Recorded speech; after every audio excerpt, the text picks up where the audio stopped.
Station 753, Deleted Portion. Now, for our friend. Some of this has been said before, but is necessary here nevertheless. In capsule form, then, Ruber found himself born poor, female, and highly gifted.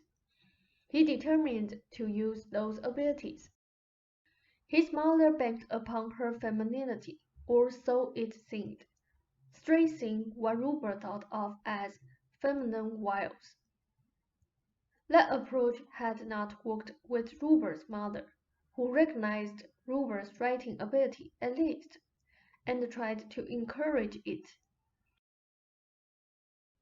The mother, however, also overstressed the importance of a formal education as a quite bloodthirsty method of surviving in a hostile world.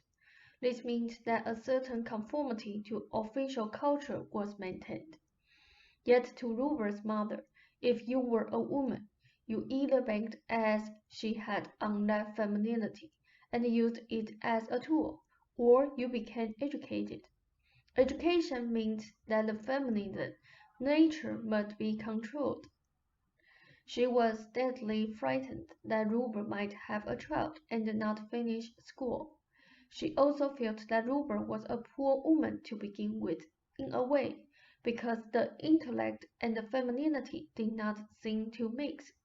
That is, Ruber's mother considered them odd components.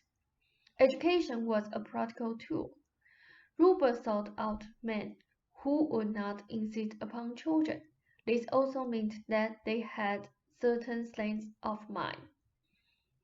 These states fit in with his artistic purposes as he understood them. Because he considered himself a writer, and because he considered a writer something different from a woman, it was difficult for him to realize that he was both. Childbirth might fulfill a woman and destroy a writer. Economically, it might also destroy the artist, who was the woman's husband. To have a child might help fulfill the man she was married to, but this could destroy the artist she was married to. Conflicts then arose. The abilities quickly grew out of any conventional surroundings. They were to be protected at all costs. Ruber expected her husband, the man, to show spontaneous love and affection, and to supply emotional richness, which she was willing to nurture. But she expected the artist, who happened to be her husband, to protect himself from any emotional response that might interfere with his work. None of this would particularly show in terms of symptoms until Ruber began to sell. Then the tool was perfected. The abilities were put to the purpose of protecting him from the hostile world, serving as economic sustenance. It became his duty to repress spontaneous feelings that might lead him astray, before those found expression in his dealings with the outside world. But those dealings, he felt, were no longer necessary. Now all of this was built upon certain levels of consciousness and beliefs, a unifying structure. As mentioned in the past, at least your actions were ambiguous enough to fit in. The environment at 458 was safe. Ruber was there working, just as the doctors and the insurance men and the dentists were.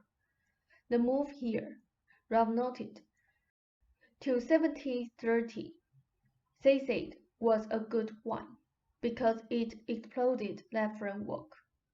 Your suggestions of late are taking effect. They are significant muscular changes. The summer, with its implications of vacation, was added, however, as he knew it would be. So the structure of working was further evaded. It seemed particularly by warm weather, which inclination did not happen to fit his ideas of scheduled work. He further unstructured, shaking up his consciousness by not sleeping. Clearly, he saw that he walked or slept, and allowed himself little freedom between, lest he be tempted by his new house. He felt poorly, even for him, yet he saw through what he was doing, and he was begun an awakening of consciousness that is now in the process. Last night's dreams show this. He awakened from the nightmare of immobility and found himself on the road of freedom with you. I want a Wednesday night session, if you do not mind. Ross said, no. They said, though we will be quite satisfied generally with one session a week while you are busy on the book. I will finish this Wednesday then. A fun good evening. Rob asked, can I ask a question? They said, you may indeed. Rob asked, how about his teeth? They said, that is all connected.